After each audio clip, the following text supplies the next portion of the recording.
This is the third to last lecture in the course, it turns out.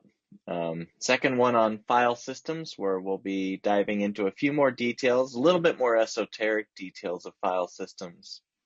And then just to tell you about the last slide before we even get to it, the next lecture on Wednesday will be the Project 6. I have to be careful because I got rid of a project. The Project 5 File Systems Design Guidance. So we'll have that on Wednesday. And then on Friday, we'll have an enrichment lecture about how journal file systems work. Like, what is file system journaling? So that'll do it for the course after Friday. But Wednesday in particular will hopefully be very useful for teams attempting Project 5. It should give you a lot of good orientation material. So we can go ahead and dive in. This is a really good, useful picture of the major components of how the operating system and the file system interact, or let's say the operating system exposes the file system or the file abstraction to user processes. We talked about some of this stuff in the first lecture, the first few lectures, where I talked about how the file abstraction is even presented in the first place. But the OS doesn't perform a read or a write of the disk device on every single read or write that you do against a file, because that would be horribly slow. You remember that I said that interacting with a spinning magnetic hard disk is going to be on the order of tens of millions of clocks between the request and the response. And even with a solid state drive, it'll be on the order of hundreds of thousands of clocks. So to improve the performance immensely, the OS maintains this buffer in memory that actually is a cache of data that has been read from files, typically some kind of block level accesses. Pintos, I think, uses 512 byte sectors, but many operating systems will just leverage the page cache, the virtual memory page cache as well. So you might have four kilobyte blocks from files that are used instead. But the whole idea is that talking to DRAM is going to be on the order of 100 clocks, and 100 is a lot less than 100,000 or 10 million. So we might as well just try to buffer up reads and writes in memory and then write to disk once we have to. So that's the whole idea there. Now, what complicates this picture is that multiple processes can open the same file, which means that you may have these reads and writes occurring against the same blocks in the buffer cache. And so that introduces some complexity in how the operating system presents this abstraction, because you have concurrency constraints or concurrency issues that need to be addressed as well. Okay, so you have different processes performing reads and writes on the same open file, and you might remember what I said. What if process A opens a file and then process B deletes the file while process A still has it open? And I think I told you there are multiple answers to that question. Windows doesn't allow the delete. Unix allows the delete, but then process A still has the file's contents available until it closes the file, at which point the OS says, nobody's using that file's contents any longer, so I shall reclaim it. So the OS just has to have a story. That's really all it is. The OS has to say, this is how reads and writes against the same file from different processes works. And so you can imagine that there would be rules for internal accesses and then appending and truncating accesses. Those two things would possibly have different rules so that the processes know what to expect in those strange and bizarre situations. Okay, so multiple reads on a file is the easy example. If you have multiple reads, reads don't mutate the data of the file, so those will basically never block each other. If you have two overlapping reads, even that will be non-blocking, because reads are not destructive. We don't need to coordinate them with nearly the care that we do with writes. So even overlapping reads are able to proceed in a non-blocking manner. Oh, Bo, you're right. I have not put these slides up. I'm not going to. Sorry, Ty. I hope you will forgive me. Part of the reason why I'm not going to is because there's only some peripherally relevant material for Pintos, so you can just follow along. But I deeply apologize. I will try to make sure to do that for next time because that's the really crucial one. So yeah, sorry about that. I forgot. Okay, a read that occurs after a write should reflect the completion of the write. Now, that would include both the same process writing to a block and then reading that block, but it might also include process A writing to a block and then process B reading the same block with the file being open in both processes. So that's a general rule. That's a cross-process rule that we want to follow. Now, writes are the interesting one. What if you have two regions that you're writing to that includes multiple blocks, and one process writes to all those blocks, and then another process writes to all those blocks? Should all of the write operations reflect the order that the system calls were made? That's something that the operating system has to decide and then specify so that user processes know what to expect. Okay, so there's those kinds of interesting situations. Linux, for example, may just serialize the writes to a given file to keep it simple. And I've mentioned this previously. The way you sort of reason about that is if the writes are serialized, then it's just the last writer wins. If you have three people trying to write to the same part of the same file, whoever gets there last wins, which is really weird because we normally say whoever gets there first wins. But when you are writing and then overwriting again, the last person obviously wins. Okay, appending is also pretty crucial because you have two operations that are being performed and they really need to happen atomically. It needs to appear that they happen in a single step, but we need to extend the file. So now we're saying the file's extent is going to be larger than it previously was. And we need to make sure that the data is written into this new area. So there's an allocation of space on the file system layout. And once we have that allocation of space, we need to write the data into it, and we need to make sure that the file is updated, its metadata is updated to include the new extent that we're adding to the file. And if we don't do this atomically, all mayhem will ensue, because it's extremely common for multiple processes to append to a single file. For example, what if you have a server and the different processes that are part of the server are logging to the same log file, and you want to make sure that log file is extended in an atomic manner so that the logs don't get completely corrupt. So this is a pretty crucial step. This is one of the things that you'll have to do in Pintos, and we actually spend a significant time talking about it next lecture to talk about the kinds of challenges and issues that you need to think about when you start adding and supporting file extension to Pintos. Okay, OSs have multiple ways of governing concurrent access.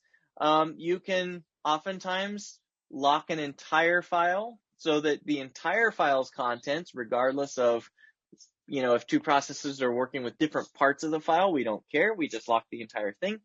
And so Windows is a great example of that. It has plenty of operations for locking and unlocking entire files, and it tends to be pretty aggressive when a program is using a file that other programs can't do really aggressive or destructive things to that file.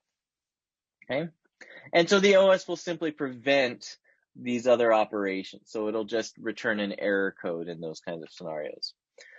There's also this thing called advisory file locking, and advisory file locking is funny to me because the file locks are not enforced by the OS. And what I mean by that is when you perform reads and writes on a file, or you try to unlink a file that's been locked or something like that, the OS doesn't prevent those operations from occurring. What is prevented is multiple processes or multiple threads requesting and acquiring the advisory lock. So the locking is sort of next to the file accesses, and if everybody agrees to use the locking mechanism, the file accesses will be properly guarded.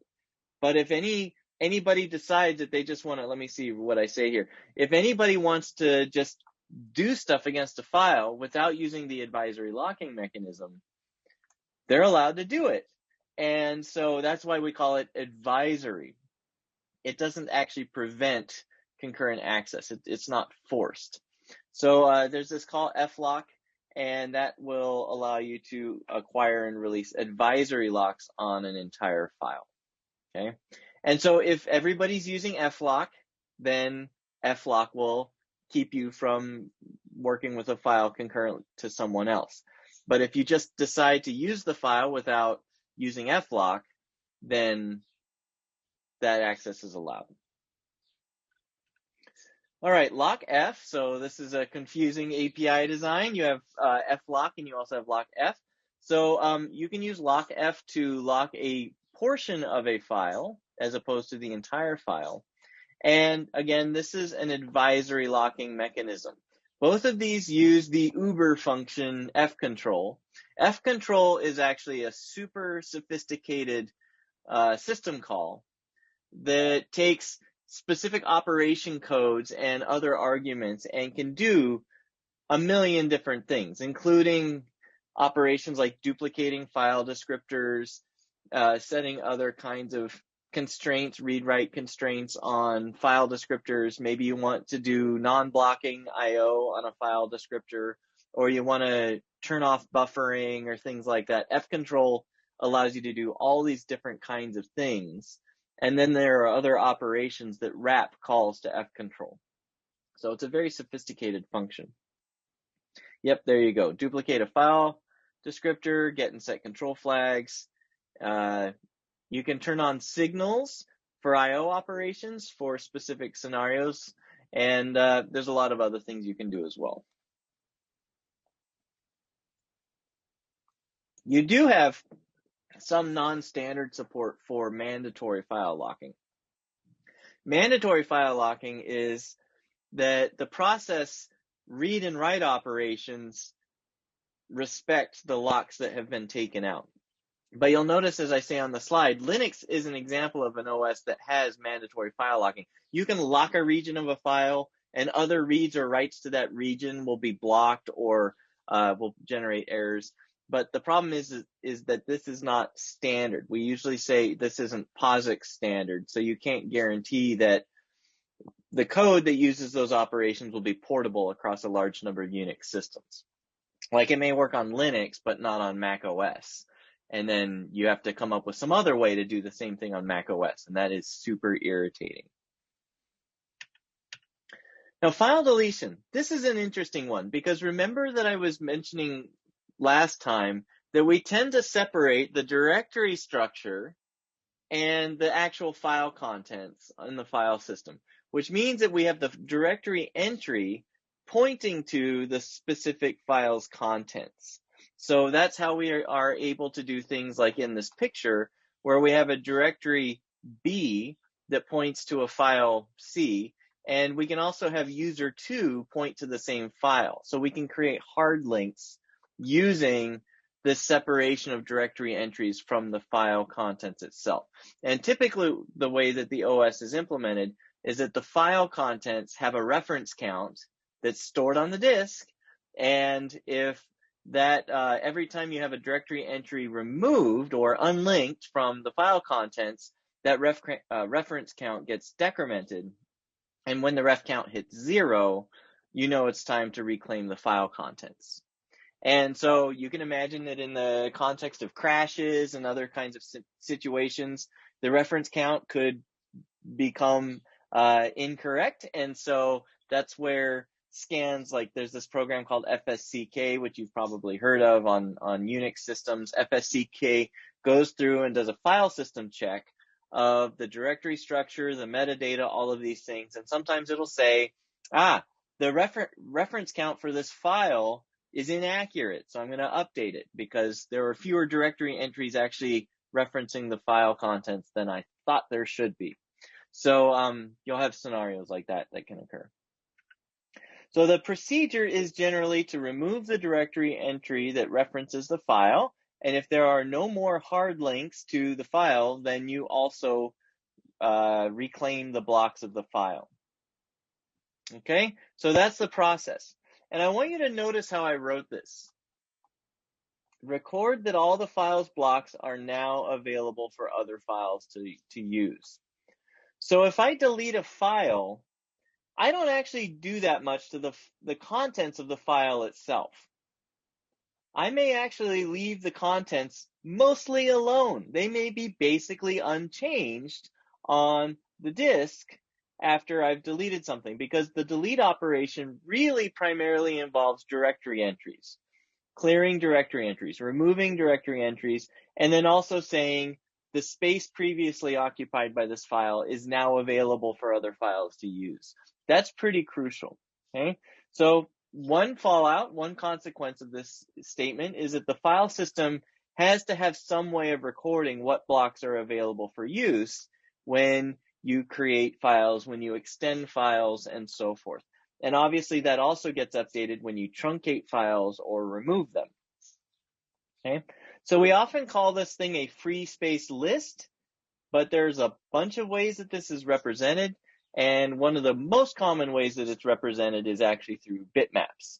Bitmaps are hugely popular in keeping track of free space on file system data structures, because you can pack a lot of bits into a single block of the file system, and then you can use that to keep track of a large amount of space on the file system.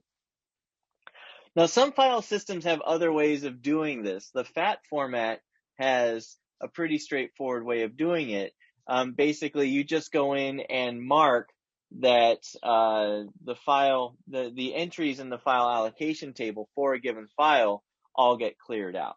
So there's mechanisms for doing that. The file allocation table, since it says what the next block of each block is, it's an easy and reasonable place to also keep track of the free space on the device. So a really simple approach is to have a bitmap with 1 bit per block, and basically the state of the bit says whether or not the block is available for use by some file. And so as I say here, if the block is free, the bit is 1. If the block is in use, the bit is 0. And Pintos does something very simple like this. In fact, the free space bitmap is maintained in a file that's stored at a specific known location, as is the root directory. So it's a very simple kind of mechanism for keeping track of available space on the device. Okay, so if you want a single block, no problem. You just scan through the bitmap until you find a 1 bit.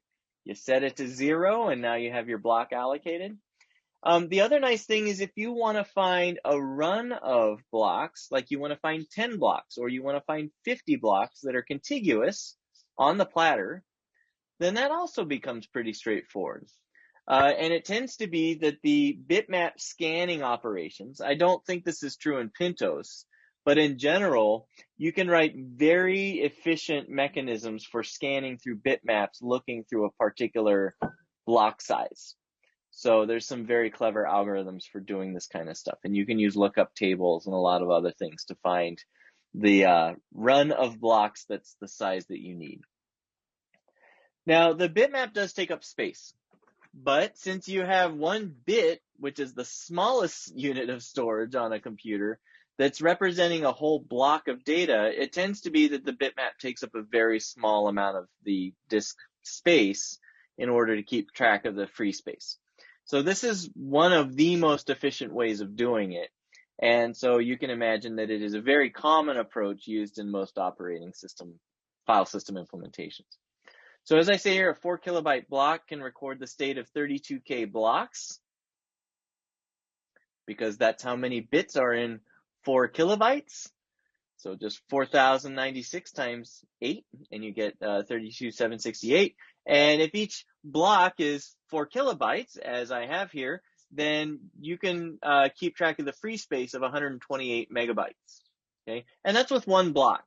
So out of 128 megabytes of blocks, one of those blocks is used for managing the free space of that 128 megabytes. So just take however big your device is, divide that by 128 megabytes, and that's how many blocks you need for the free space map.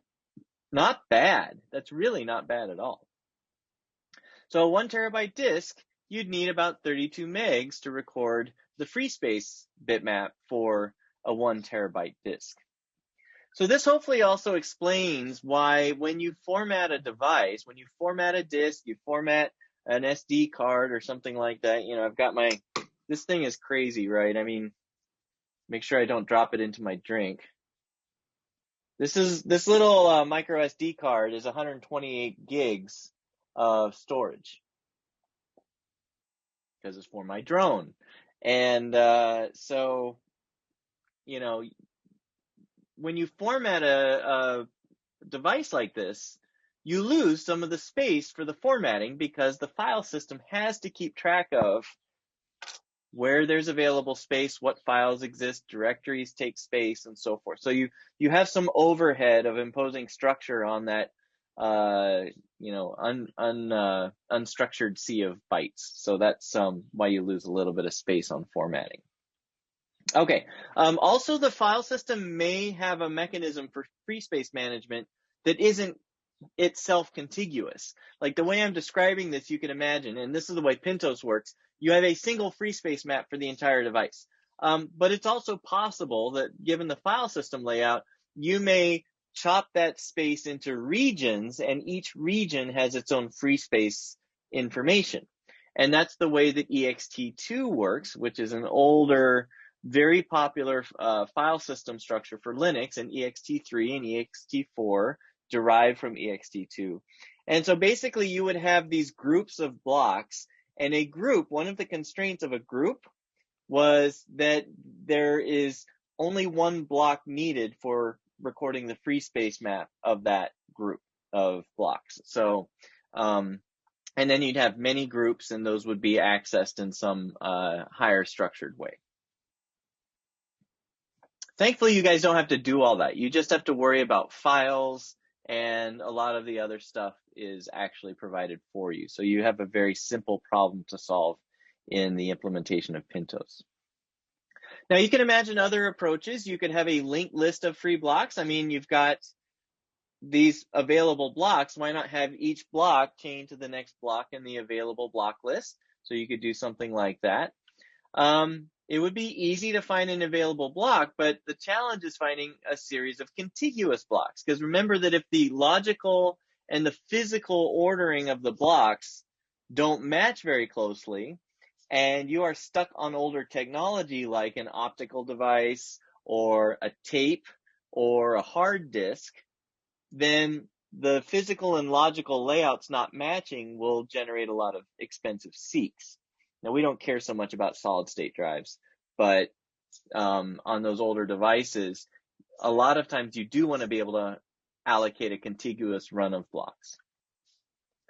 So having a linked list of free blocks tends to be more costly from an I/O perspective than the bitmap approach. And you also have this entire block that's available, and you're only using one part of it to link to the next available block. And so another thing that is often done is to take the whole free block and record the block IDs of a bunch of free blocks in that free block. And so that allows you to achieve much better density than a simple linked list of free blocks. Of these various approaches, the bitmap approach is still the most efficient by far, because instead of saying, here's the block number of the next block, which may be 8 bytes nowadays because devices are large, instead of using 8 bytes to represent the next block that's available, just have a bitmap and you only have 1 bit per block, and then that's very, very efficient. Okay, yeah, lots of other ways to do this as well. But this is kind of the thing I wanted to point out, because I mentioned when you remove a file, when you delete a file, you modify the directory to say this file is no longer here. And then you also have to update the free space map to say these blocks are now available. but most of the time you don't actually touch the file's contents, okay? And so because of that, when you delete a file, oh, and I should also say, unless you have some highly secure system that you're working on, your OS is not going to bother to clear out the data of the file that was deleted. Why would it? That wastes time. Now, if you have a highly secure system, file deletion may include overwriting the file multiple times with random data or specific bit patterns, and then recording that it's gone. Like if you have a highly secure system, that's what you'd want to do. But most of the time we don't do that. And so the data that we delete is actually still available on the device. And we call this data remnants, okay? Because it remains even after deletion. And this can be really helpful because almost always you have people, especially newer users, who delete data and then say, oh man, now I want that data back. And so being able to undelete files that have been deleted is super helpful. Also, it may be that if you are investigating terrorism or criminal activities, crime rings, these kinds of things, if you can get a hold of their computers, and if they weren't very smart about data remnants, then you can pull a lot of additional information off of their systems. So this can be really a helpful thing in a couple of different contexts. Of course, if you are smart, then it tends not to be too hard. Even solid-state drives will have a way of securely erasing the drive very quickly in case you need to be sure that data can't be recovered. So there's a couple of different approaches based on your device type. Okay. Well, let's talk about a real interesting consequence that you have with data remnants and the way that this stuff works, and a very common device now called a solid state drive. All of you probably have solid state storage devices that you use in your computers. And so solid state drives are very common nowadays because they're very efficient to interact with. They don't have any seeking overhead, so you can access any block in any order without any overhead of seeking. And this is great. We love having devices with no, or let's say a constant time addressing overhead. We'll put it that way. But they do complicate the management of free space. Now, to talk about how this works, I need to tell you a little bit about how solid-state drives work.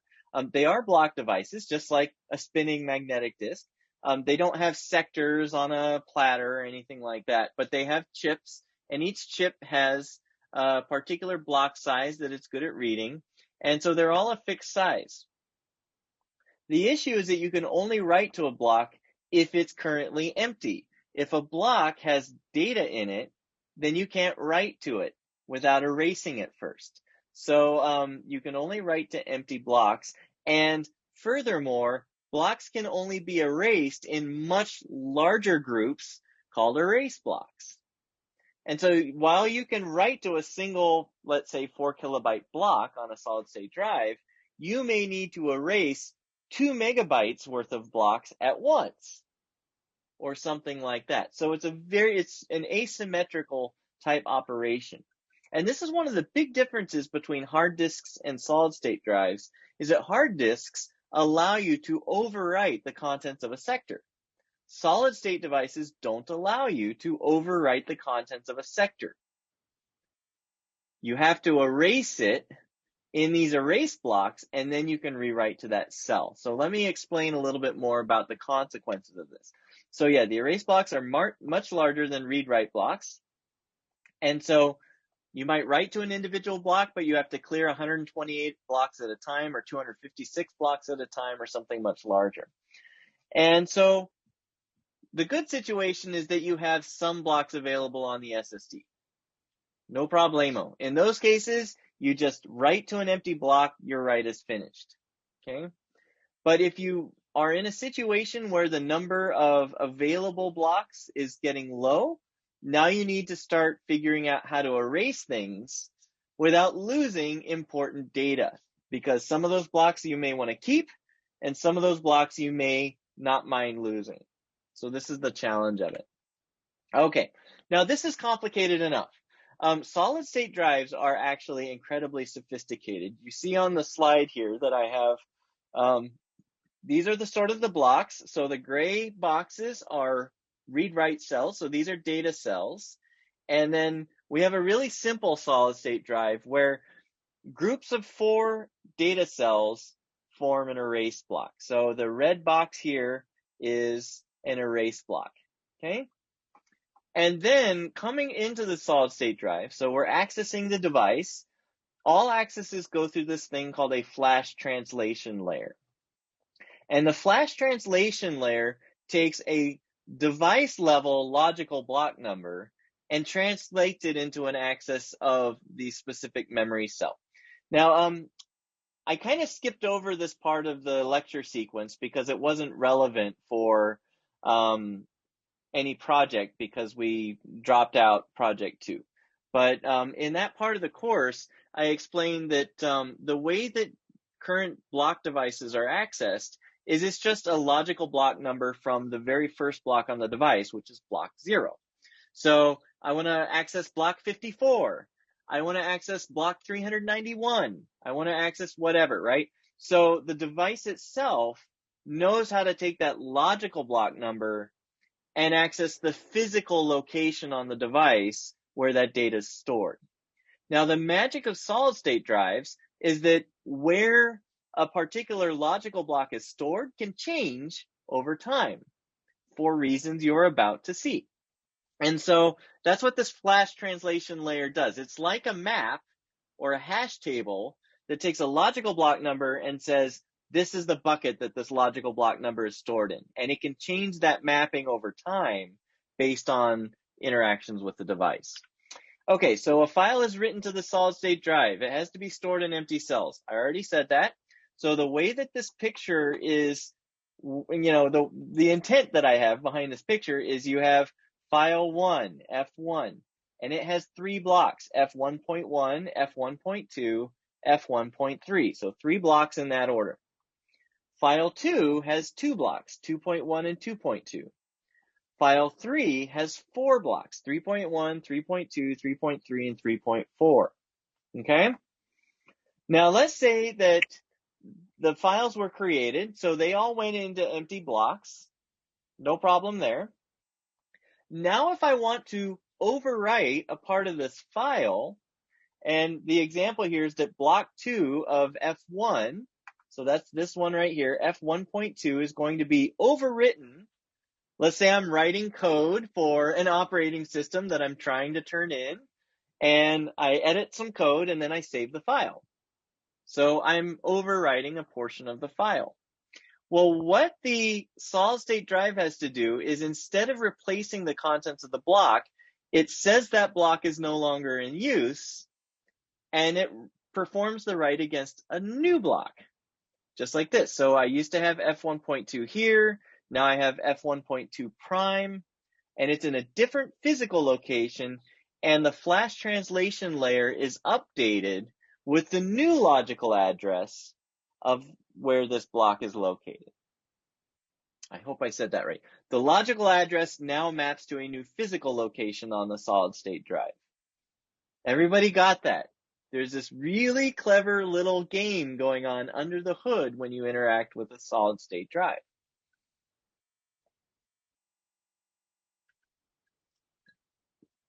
Now, let's say that you're editing a lot of files, as one does when one tries to write an operating system.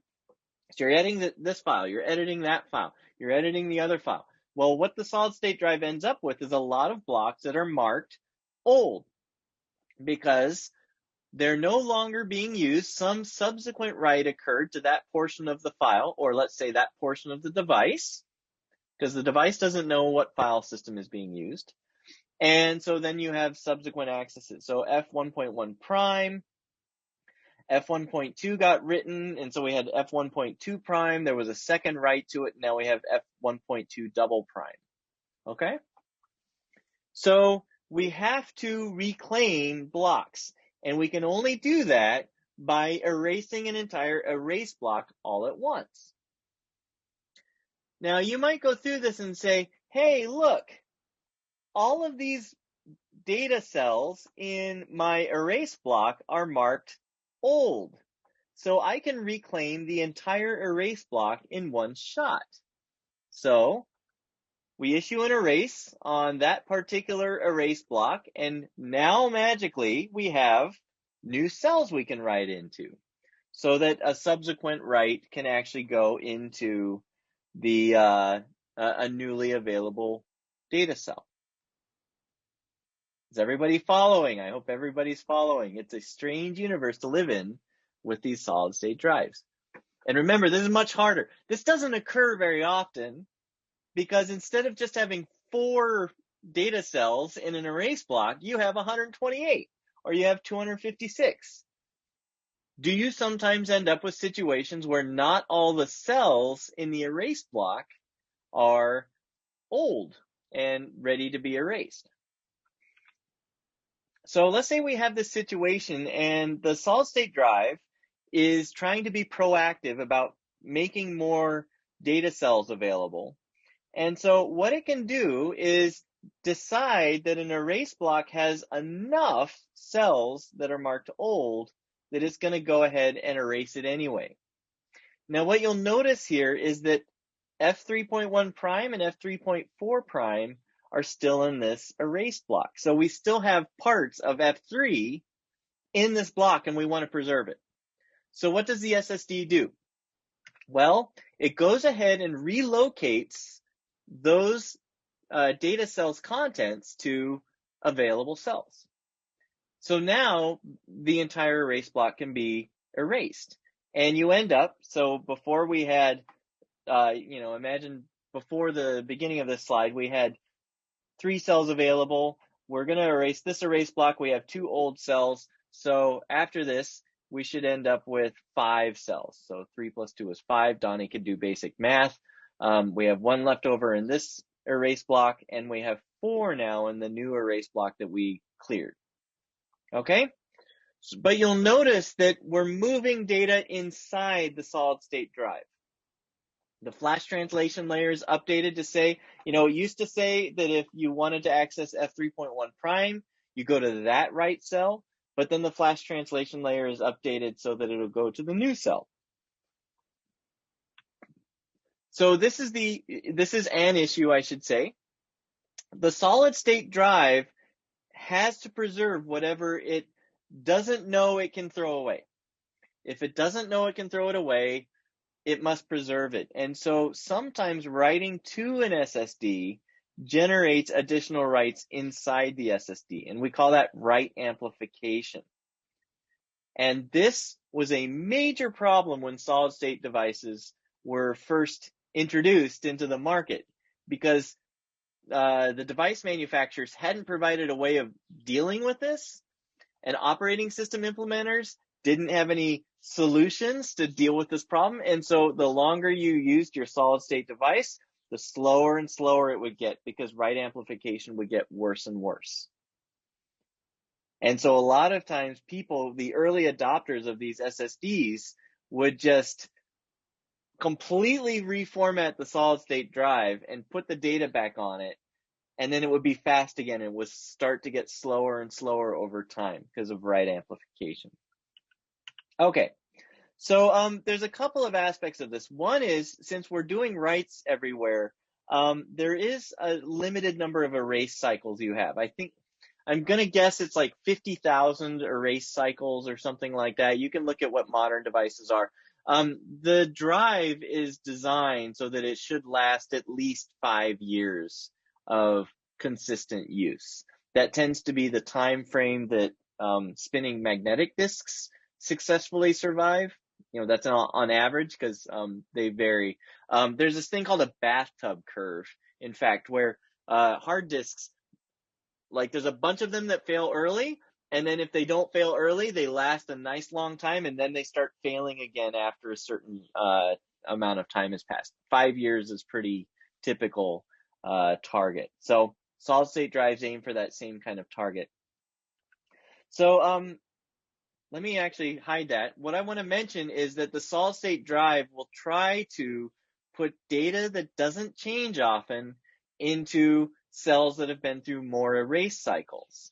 Because if the data doesn't change often, then you won't need to erase that erase block, or it won't occur very quickly. And so you can make the cells that are more worn and more aged hold data that's less likely to change. And data that's very likely to change can go into the cells that are the least worn, because it's very likely to end up needing erased at some point. So that's called wear leveling. That's the whole idea, where the solid state drive has all the sophisticated machinery to manage the wear of cells so that the device remains useful as long as it possibly can. Okay, so the big question that I want to talk about right now is, how does the SSD know that a cell's contents are no longer needed? And in this picture, the way that we're representing that is that the cell is marked old. So how do we know, for example, that F3.1 is now old and we have F3.1 prime? I want you to think about that question. How do we know that a certain logical block in the SSD can now be marked old? And you might think to yourself, well, the reason I know that a particular logical block, or let's say the data cell holding a logical block can be marked old is because there was another write to that logical block number. Because that means that the previous cell can no longer be used. I have to create a new version of the cell somewhere else and update the flash translation layer. And so you see that the only way that the solid state drive knows that cells are now available to be erased is if there are subsequent writes to the same logical block number. Okay? This was the original design of solid state drives. And this is a major issue with file deletion on a file system. Because remember that when you delete a file on most file systems, you don't actually touch the contents of the file. You touch the directory entry, you touch the free space map. And rarely, on rare operating systems, will you actually touch the file contents themselves. If you have a secure file system where you want to overwrite, then you're definitely clobbering it, but you still have some interesting issues that you have to work through, okay?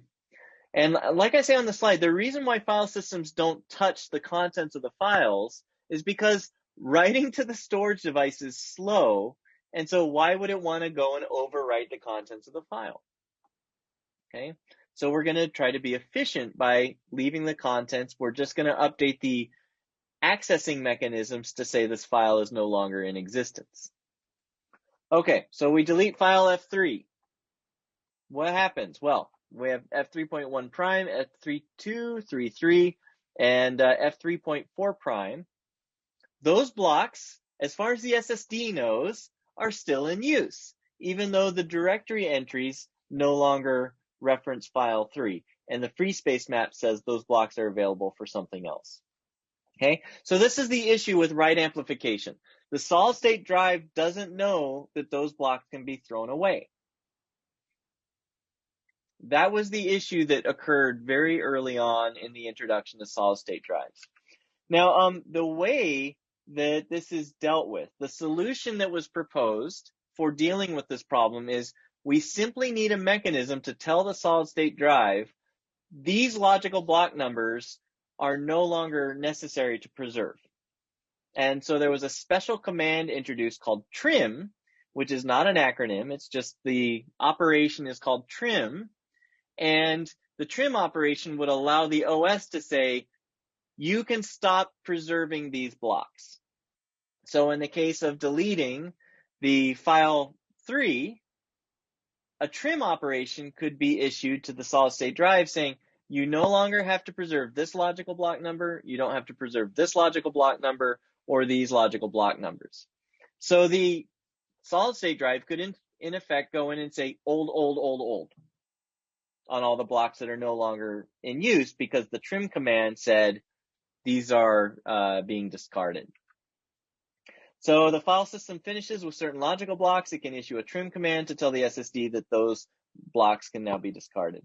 So yeah, okay, so this is literally what I just said. Previous example was that file F3 is deleted, so we could go through and see It goes from not being marked to now being marked, but we're not producing any new writes because we're just throwing away the data, okay? So basically, trim was an essential step for OSs to be able to inform the device that certain blocks were no longer being used by the file system. And this tremendously reduced the issues of write amplification that were being seen in solid state devices. And it also reduced device wear because the solid state drive would no longer think it had to perform writes on certain blocks because it was trying to preserve data that the OS didn't care about. So that's the idea there. Okay, I say here still a few issues to resolve with trim. Trim has been around for over a decade now, so you should probably look at this more as a historical description of what needed to be addressed. When you're talking to a device, you can have queued commands, which can be just sent in a stream, and the device will just take care of them as they arrive. So it's asynchronous, if you will, in the way that they're processed. But if you have a command that's not queued, that means that it has to be issued all by itself. So all the other commands have to stop, and then you can do your non-queued command, and then you can resume doing those other commands. So trim would be sort of a blocking operation that would prevent other operations from proceeding as well. But I believe that this has actually been addressed. So, and it's probably been addressed for some time, so I should probably even get rid of the slide. There was another issue as OSs were beginning to adjust to the reality of solid state drives that they didn't know how to use trim. Or Apple was super irritating because you could get, like I have an old MacBook. I'll just grab it right now. This is a really honky old MacBook. And back when you could replace the batteries yourself as an end user, which is another irritating thing about Apple, but you know, you have the battery and then you also have the solid state drive. This wasn't Samsung. Samsung was a great company for solid state drive, still is, but you know, this is a 1/4 terabyte solid state drive, but Apple would not enable trim if it wasn't an Apple sourced solid state drive, which was super irritating because you'd get this nice solid state drive from some other company, and then Mac OS would beat the crap out of it because Apple was like, oh, we can't turn on trim because we don't recognize the device. So there were people who would write programs to turn on trim for devices other than ones bought from Apple. It was super irritating. Fortunately now, modern operating systems all know how to use trim. Now, one of the things that I'll mention, because this is actually the last slide with any significant content, and I already told you what the next lectures will be, and we have a few more minutes. One of the things that I should mention is that even the general approach to file system implementation has been changed forever by the advent of solid state drives. Because if you have a device that supports in-place writes, or you have another kind of device that does not support in-place writes, that should be taken into account by the design of the file system. And so older file systems like ext2 and FAT and other file systems like this were designed around the premise that you could overwrite data in any block freely. Like there's no consequence of doing that. And so those older file systems worked great for hard disks, but they start to create these problems for solid state devices. Now that we've had solid state devices for quite some time, like I said, over a decade, they're ubiquitous now. It's uncommon to see a spinning magnetic disk in a computer unless it's a big workhorse of a computer. It needs to store a huge amount of data. Nowadays, modern operating systems use different file system layouts that don't write in place. So they'll be more log structured. I'll write, and then if I overwrite, then I just say, I'm going to create a new version of the block, and then some indexing mechanism will say use the new version, not the old version. So that basically I'm always writing, and I'm always writing to new space. I'm never overwriting existing space. And then something goes through and cleans things up. And it's a much more efficient way of using a solid state device that takes advantage of its characteristics. So even the design of file systems is changing dramatically with the introduction of solid state devices. And so I wanted to mention that. When you build the ext2 or something akin to ext2 in Pintos, you're actually engaging in, I won't say it's anachronistic because there's still tremendous value in going through the exercise, but you're working with a file system that's designed around writing in place. And most modern operating systems have other mechanisms that they use because, most of the time we're writing in solid state drives. And so there's other file system formats that are much better at dealing with that involve my favorite data structure in the universe, the B tree, and do other very clever things. So I just wanted to mention that even the characteristics of the device that you're interacting with will govern how the file system is constructed, like what formats it uses and so forth. Okay, that's all I'm going to talk about there. We're out of time. So just like I was saying before, the final 2 lectures that we'll have, Wednesday will be a design discussion for the file system project. So, we have 7 people, including me, attending today. So I expect that probably we'll see much higher attendance on Wednesday, and we can go through all of those details. And then the last class on Friday of this week will be journaling file systems, just to give you an idea of what that even means, so that in real life, when you encounter journaling, you will understand what journaling is all about. And then that'll be the last lecture for CS124. So I will see you next time.